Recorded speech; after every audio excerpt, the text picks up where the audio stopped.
Well, it is a new year, and that means resolutions. People trying to make some changes to their lifestyles. First, though, it's 8:30, and Blake is here looking like a peppermint because he's excited about Christmas, and I don't know about the forecast. Are you excited about that, too? Okay, so if you like sangria, this is a great option. It's a virgin sangria, and it's really easy. That's the one thing I like about it. So you pick out whatever fruit that you want, and so today we have some apples and some oranges. Yeah, it always makes you feel better. Is this too much? Oh, well.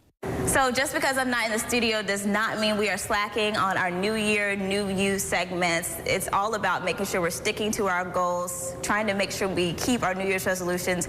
And this week it is all about fitness. So how do we know what exercises to do based on the goals that we set? Okay, well, say your goal is to lean out and to gain strength. Well, you would do something like a circuit. How many? We're going to 50 with it. And the count is 1, 2. Marcus, that's what you need. You need like peekaboo? No, 3 or 4 of them, kids. Oh, I'm gonna. Kumasi, you too. I'm gonna stick with 0. What about you, since you handing out children? You get a child. You get a child. Yeah. Show me how to do one. First, the squat. Talk about why that's so important and what it works.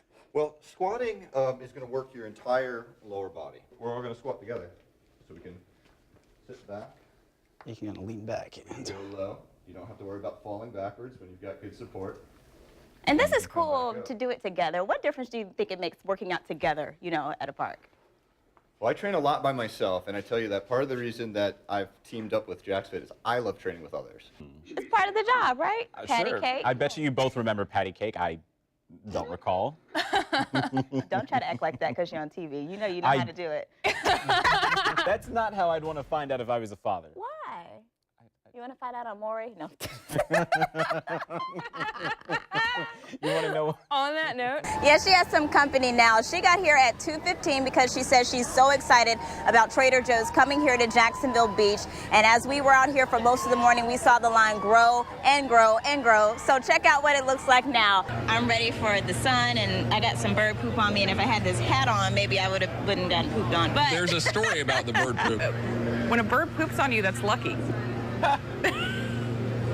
I hope so, because right now it's just kind of gross. But I gotta know about Kumasi's shirt. Let's get real here. You should ask about this, yes. Look, this is so my One cute. Spark swag. So it's very important to get a copy of your credit report to review it at least once a year. I know some people might get that copy, look at it, and say, oh my gosh, where do I start to try to correct some of these issues? What do you suggest? First, I would say review your personal information. Finishing the rest of her sentence, 2 years community control, the judge very specific about the restrictions that she would have to be under during this time. Right. She also talked about wanting to continue her education, maybe do paralegal work, maybe go to school. Will that be challenging, thinking about the felony, conviction, because she does have that on her record now, and just the restrictions underneath the house arrest? Absolutely. She has 3 felony convictions on her record, and persons talked about getting it pardoned, but those are very rare instances. It will certainly affect her going back into the corporate world. Of course, she can still pursue her education and may be hired as a paralegal, but it will definitely present some barriers. And you mentioned people talking about that pardon. Is that something that's feasible? How often does that happen? It's extremely rare, and there are so many layers that you have to go through. First, you have to have your civil rights restored. Then you have to apply for the ability to carry a firearm again. So there are so many levels that you get to before you can even begin. Pardons are usually 10 or 20 years away if they're ever possible. And her supporters not only pushing for that, but raising a lot of money for her, almost $60,000. To pay for just those costs. Some people might not know it costs a lot for that community control. Absolutely, $10 to $15 a day to be on community control, and it was very emotional for Mr. Davis, as it has been for so many people that we've seen come out to this memorial today. You have people we've seen crying here, people kneeling, people praying, and then you also have people here with signs and protesting. But for Mr. Davis, he says it brought back memories of his own son's death. So we're almost here. Is this something you've been thinking about, actually being at this spot? Absolutely. I can't even believe that is the spot. Excited to stay. What difference do you hope it makes? Why do you think it's so important for you to be here? For that there's 2 sides to a story, and I hope that people can realize he's not guilty until he's proven guilty.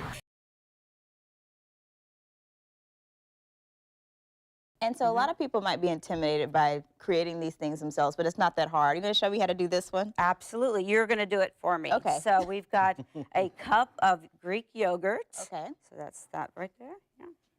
And so what is this called exactly? Talk about just how you developed this recipe. Well, I wanted just a different variety from the traditional 7-layer dip with the Tex-Mex flavors. And I love Greek flavors.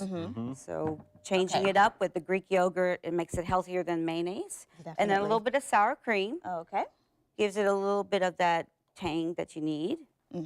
And I love feta cheese. Oh, so who that's doesn't the like third feta? ingredient. And it's a cup of each. It's very simple to remember. Okay. And we'll have these recipes up on our fan page today. What is your most popular dish around Super Bowl time?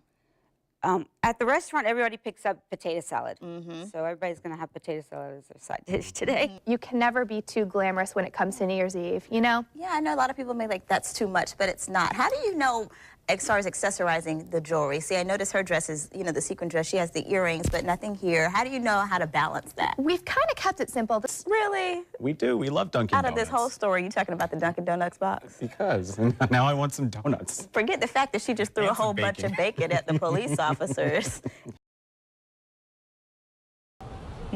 Well, Rob, today was all about getting this, your bib for the race, and of course your gear, your Gate River Run t-shirt. And there were so many people out here doing just that today. I want to just show you, this is a Runners Expo, and there are plenty of people still headed up here. And not only do they get to pick up their race packets, they get to check out the vendors here. They're from all across the country, all across our area, and there are even some famous faces here.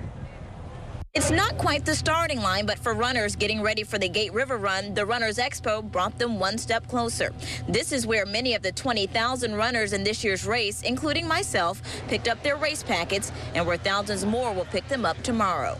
So the first thing you need to find out is what your bib number is. So if you don't know when you get in here, you have to go over here and check. What's your first name? Kumasi. With your number in hand, it's time to get your bib. Here's my number. 1-876 coming up. Next, picking up your Gate River Run t-shirt. What size? I'm small. Small. So we have our t-shirts, we have our bibs, and this is kind of cool. On the back of the bib, there's a timing chip. It basically tracks how long it takes you to run the race. And you walk through here, and your name pops up on the screen to make sure that everything's working and you're officially registered. It's very exciting to come and get your race shirt and your mug, and it's just a lot of fun. It's a great race. Brianne Toole is just one of the thousands of runners who then headed to the Runners Expo. The 3-day event brings dozens of national and local vendors all in one place with the latest in running, health, and fitness. In addition to the vendors, runners also got a chance to meet running coach and best-selling author Hal Higdon. His latest book, 40943, tells the story of 75 people running in the Boston Marathon during the bombings last year in a single narrative. I think I want them to meet Boston because in some respects the book is less about the terrorists and the victims and it's more about the runners in the race, how they experienced that day. Of course, Higdon is always asked how to best prepare for the Gate River Run. He has 2 words: start slow. The bands are going, the people are there, everybody's cheering, high-fiving, and there's that tendency to get out too fast, particularly if you seated yourself too far in the field. So you really have to relax until you get over the Main Street Bridge.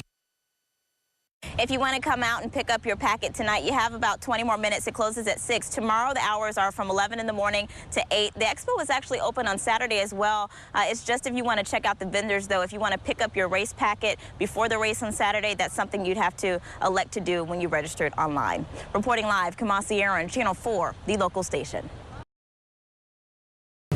Yes, I did. They are here at the meeting tonight along with a lot of people from the community. We've seen a few dozen people already inside the church. Our cameras are not allowed inside because they really want to make sure that everyone here at the meeting speaking out feels comfortable to share whatever concerns they might have. But so far, we've seen Mayor Alvin Brown go inside this meeting here. We've seen JSO represented here, as well as just people from the community. They really wanted to come together after Crowden's death, and those who coached him in football say his death is just senseless. It's hard to imagine, you know, coming out here and him not going to be around. Coming to Graham Park is different now for Coach Will and Coach Bird. They coached 16-year-old Devron Crowden here and spent time with him in the years after he stopped playing football. What was he like when he was out here on the field with you guys? Funny, I told you, he's funny. We might play normally. He gonna block us, so he gonna block the skin off somebody. We go play Forest View. he might want to take the day off, you feel me? But at the same time, through it all, it was never disrespectful. Wednesday, someone shot and killed the teen about a half a mile away as he waited to catch the bus to Rains High School. His death made him the 5th person under the age of 18 shot and killed in Northwest Jacksonville this year. It's really sad to see, 16, 17, 15, 14-year-olds getting shot. Anthony Stinson is the president of the Grand Park Athletic Association and father of a son killed in a drive-by shooting. He knew Crowden and countless other victims of violence in Grand Park. Are these, gang related? Do you know? What is your sense on that? I honestly don't know if it's gang related, but I know a lot of these kids hang together. Hanging together and making videos like this, one which Stinson says is part of the problem because teens don't take the images and possible consequences seriously. Then a lot of them say, oh, it's just rap music. But, I mean, when you start waving guns and, saying I'm going to do this and I'm going to do that, then that's when it ceased to be fun. It's not fun. And while he, Coach Will, and Coach Bird do their best to support and mentor the young people they work with at Grand Park, they say the real change is a community effort. It starts at home, but it's also got to start with the kids. They got to have it in their heart to stop wanting to do that. You know what I'm saying? Until they stop doing that, then we're going to keep going through the same thing, man. And here's just a little glimpse inside the meeting going on right now.